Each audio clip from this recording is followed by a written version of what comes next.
एक अखबार है मजदूर मोर्चा, वाकई में अखबार ही क्या कमाल है। और उनका एक न्यूज पोर्टल भी है जहां उनका माइक पहुंच जाता है तो माइक के सामने वाले के होश उड़ जाते हैं कि पता नहीं अब ये पत्रकार महोदय क्या प्रश्न पूछेंगे और उसका भला मैं क्या और कैसे जवाब दे पाऊंगा। आपके गली मोहल्ले में मदारी आता है, खेल दिखाता है, आपको खूब पता है कि वो यहाँ पर नौटंकी कर रहा है और उस नौटंकी को देखकर आप हंसते हैं।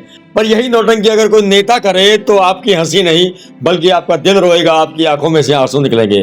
क्योंकि जिन नेताओं को हम चुनते हैं उन नेताओं से हमारी बहुत सारी आशाएं होती हैं और उन सारी आशाओं में से अगर 10% आशाओं को भी ये पूरा कर दे तो पूरा जिला फरीदाबाद सुधर जाएगा। दर्शकों, आज बीके चौक पर जो मूर्तियों की बेकदरी हो रही थी, कहीं ना कहीं पंजाबी समाज ने आवाज उठाई, जिसके चलते पंजाबी विधायक गणेश अदलक्का उन्हें काम करना पड़ा और उन मूर्तियों की एक प्रॉपर फ्रेमिंग करके आज उस फ्रेमिंग को करने के काम की बड़ाई अपने नाम पर लिखवाने के लिए उन्होंने एक छोटी सी बीके चौक पर जनसभा भी कर दी।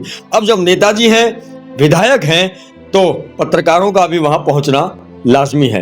पत्रकार भी पहुंचे पर विधायक साहब किसी किसी पत्रकार को बढ़िया बढ़िया जवाब देते हैं और किसी किसी पत्रकार की आवाज तो उनके कानों तक भी नहीं पहुंचती। एक अखबार है मजदूर मोर्चा, वाकई में अखबार ही क्या कमाल है। और उनका एक न्यूज पोर्टल भी है जहां उनका माइक पहुंच जाता है तो माइक के सामने वाले के होश उड़ जाते हैं कि पता नहीं अब ये पत्रकार महोदय क्या प्रश्न पूछेंगे और उसका भला मैं क्या और कैसे जवाब दे पाऊंगा। मजदूर मोर्चा के संवाददाता के साथ एक बार तो फरीदाबाद के जो सांसद हैं कृष्णपाल गुर्जर जी, उन्होंने बदतमीजी ही कर दी। पत्रकार ने सवाल पूछा, सांसद साहब को सवाल अच्छा नहीं लगा तो उसका माइक खींच कर तोड़कर फेंक दिया। अब पत्रकार तो पत्रकार है, जिद्दी होते हैं, सवाल करना आदत है, खून में शामिल है, तो हम तो सवाल करेंगे। चाहे आप हमें अपनी जनसभाओं में बुलाओ या ना बुलाओ, हम तो जनहित को सर्वोपरि मानते हुए उन जनसभाओं में भी पहुंचेंगे और जैसे ही मौका लगेगा प्रश्न भी पूछेंगे। तो ऐसे ही मजदूर मोर्चा के पत्रकार श्रीमान हमारे शेखर भाई पहुंच गए बीके चौक और जहां पर बड़ाई लूटने के लिए विधायक साहब गणेश अदलक्का जी बैठे थे समाज के बीच में बीके चौक पर, पत्रकार साहब ने सवाल दाग दिया कि आप मेडिकल लाइन से भी हैं, आप विधायक भी हैं, आप अपने आप को समाज सेवी भी कहते हैं, आपके ही सामने बीके अस्पताल जिसका नाम चेंज हो चुका है अटल बिहारी वाजपेयी नागरिक अस्पताल, यहाँ कुछ लोग रेफर मुक्त बनाने की मुहिम लेकर बैठे हुए हैं, अनिश्चितकालीन धरना है, आपको इस बारे में पता है क्या? साहब का जवाब भी बड़ा उम्दा था, ऐसे करके सुन रहे थे। मतलब पत्रकार सवाल पूछ रहा है और साहब जी जिसकी दुर्दशा अपने आप में शर्मनाक है, बीके अस्पताल, तो इसको लेकर क्या कभी रेफर मुक्त यहाँ प्रदर्शन भी है, तो क्या इस तरफ भी क्या कोई ध्यान है आपका? देखिए आप तो मेडिकल लाइन से भी जुड़े हैं, कहीं ना कहीं समस्या कोई भी बात नहीं हुई।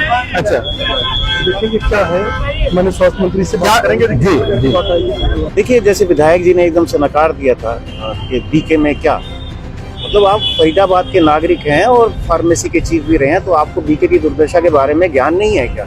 और दूसरा, आपके जो केंद्रीय मंत्री हैं उन्होंने लोकसभा चुनाव में बोला था फरीदाबाद को ट्रॉमा सेंटर की जरूरत है, बीके के अंदर जो भी कमियां हैं उसको पूरा किया जाएगा। जैसे यहाँ डॉक्टर्स की कमी है, आईसीयू बना हुआ पर उसको फंक्शन नहीं हो पाया।